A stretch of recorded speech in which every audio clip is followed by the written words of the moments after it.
Everyone, welcome to Aditya math once again. अब मैं reminder थोड़ा नहीं, यूनिट डिजिट का पार्ट 2 लेके आपके सामने आया हूं।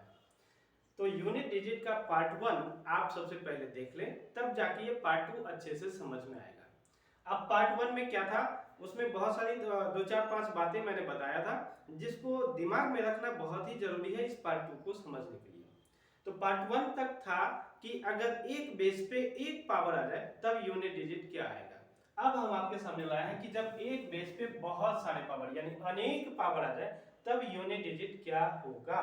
तो अनेक पावर मींस ध्यान रखना है, अनेक मतलब 2 भी हो सकता है, अनेक मतलब 3 भी हो सकता है, 4 भी हो सकता है और 2000 भी हो सकता है, 1 लाख भी हो सकता है, अनंत भी हो सकता है। तो जैसा कि ये क्वेश्चन मैंने रखा, अगर आप यहां से ढक देते हैं यानी 23 के पावर 24, 24 का पावर 25, तब जो आपका आंसर आएगा वही आंसर तब भी आएगा जब यह एक और पावर बढ़ा दे, जब एक और पावर बढ़ा दे, जब एक और पावर बढ़ा दे। यानी 2 पावर हो तभी भी वही आंसर, और 2000 पावर हो या अनंत पावर हो तब भी वही आंसर।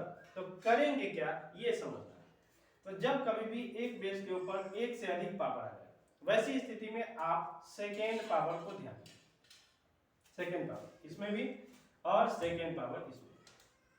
तो सेकेंड पावर पर ध्यान देना है और सिर्फ इसलिए ध्यान देना है कि उसको हमको देखना है कि वो ऑड है या इवन है। स्वाभाविक सी बात है, अगर ऑड होगा तो इवन नहीं होगा, या इवन होगा तो ऑड नहीं होगा। तो ऑड या इवन में से कोई एक होगा।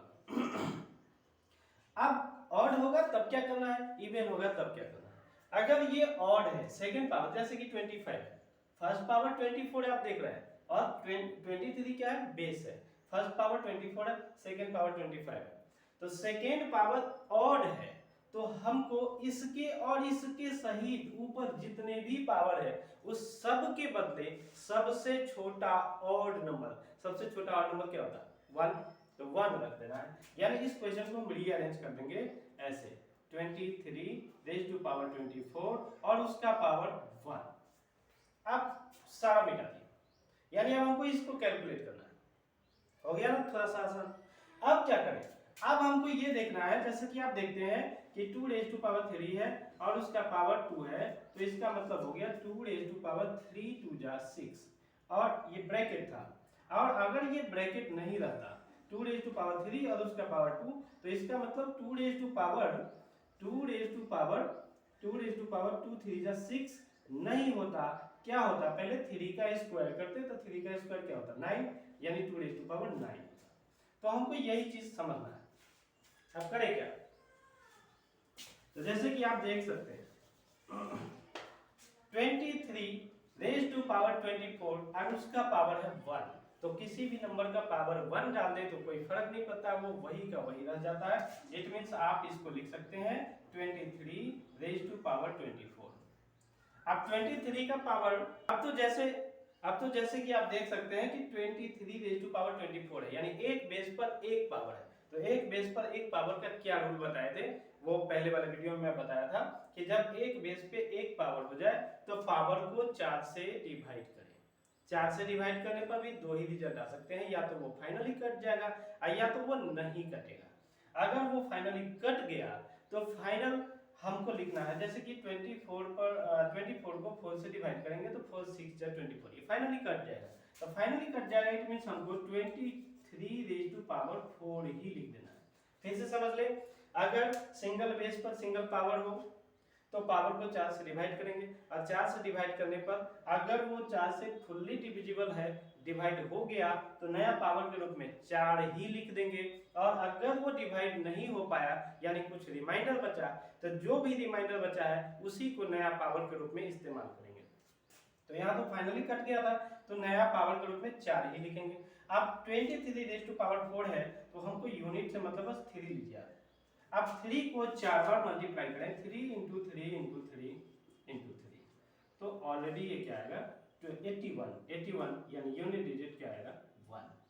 एक और चीज आपको ध्यान रखना है कि 0 1 5 6 इसके अलावे यानी कोई भी इवन नंबर है उस पर पावर अगर हम 4 डालते हैं तो यूनिट पर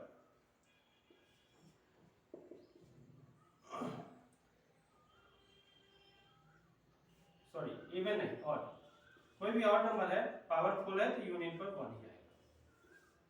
ठीक, अब ये क्या देख रहे हैं, ये 23 था, पावर 4 था, वैसे भी 1 आता, ऑड नंबर है। तो अगर ये बात समझ में नहीं आई तो 4 बार इसको गुना करके आप देख ले, 81 का पावर सॉरी 81 का यूनिट डिजिट क्या होता है 1, यानी आपका फाइनल यूनिट डिजिट 1 आया। चलिए ऐसा ही कंसेप्ट यूज करते हैं सेकंड क्वेश्चन। तो सेकंड क्वेश्चन क्या है, 57 raise to power 25 26 up to infinite है। अभी क्या बताए थे, बस 2 ही पावर देखना है, 2 पावर में से भी पहले सेकंड पावर को देखना है कि सेकंड पावर क्या है। जैसे ये सेकंड पावर क्या था ऑड, और यहाँ सेकंड पावर क्या है इवन है। तो जब इवन आ जाए सेकेंड पावर तो हमको उसके और उसके ऊपर जितने भी पावर है उस सब के बदले सबसे छोटा इवन नंबर यूज करना है। तो जैसे इसको हम रीअरेंज करेंगे 57 raise to power 25 and raise to power इसके और इसके ऊपर सब के बदले सबसे छोटा इवन क्या होता है 2, तो 2 यूज करेंगे।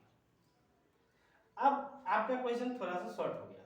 अब क्या करेंगे, इसको पहले तो बेस लिख देंगे 57 एंड 57 का पावर ये 25 रेज़ टू पावर 2 यानी 25 का स्क्वायर, तो 25 का स्क्वायर क्या होगा 625। अब 625 एक पावर हो गया, अब तो वो आ गया सिंगल बेस सिंगल पावर के रूप में। तो सिंगल बेस सिंगल पावर है तो क्या करते हैं पता है आपको, पावर को 4 से डिवाइड करते हैं, डिवाइड करने पर 2 ही रिजल्ट आता है, या तो कट जाता है या तो कुछ रिमाइंडर बचता है। अगर वो फाइनली डिविजिबल है यानी कट गया तो नया पावर 4 रखेंगे, और अगर वो नहीं कटा तो कुछ रिमाइंडर बचा, जो रिमाइंडर बचा उस रिमाइंडर को ही नया पावर बना देते हैं। तो जैसे 625 को अगर हम 4 से डिवाइड करें तो शुरू के 2 डिजिट को 4 से डिवाइड करेंगे तो 24 तक कट जाएगा, 1 बच जाएगा, यानी ये हम 57 रेज़ टू पावर 1 कर। अब 57 का पावर 1 है तो यूनिट डिजिट क्या होगा, समझने वाली बात है, पावर 1 ही है तो 7 का 7 ही यूनिट डिजिट रह जाएगा। तो चलिए ये 2 वीडियो मैं बनाया था इस पर, और पहले वीडियो में ऐसा क्वेश्चन बताया जिसमें वैसे नंबर के मल्टीप्लिकेशन में यूनिट डिजिट क्या आएगा जिस पर कोई भी पावर नहीं हो। फिर उसका दूसरा टाइप बताया था कि वैसे नंबर में यूनिट डिजिट क्या आएगा जिस पर सिंगल बेस के ऊपर सिंगल पावर हो। और अब ये तीसरा टाइप बताया कि जब एक सिंगल बेस पे बहुत सारे पावर हो तब क्या यूनिट डिजिट होगा। अब इसके अलावे जो केस बनते हैं वो मैं अगले वीडियो में बना के भेजूंगा। तो इतना के लिए okay, have a nice day. और अगर आपको ये सब खूब अच्छा लग गया हो तो लाइक करें, सब्सक्राइब करें, शेयर करें। Okay, have a nice day once again.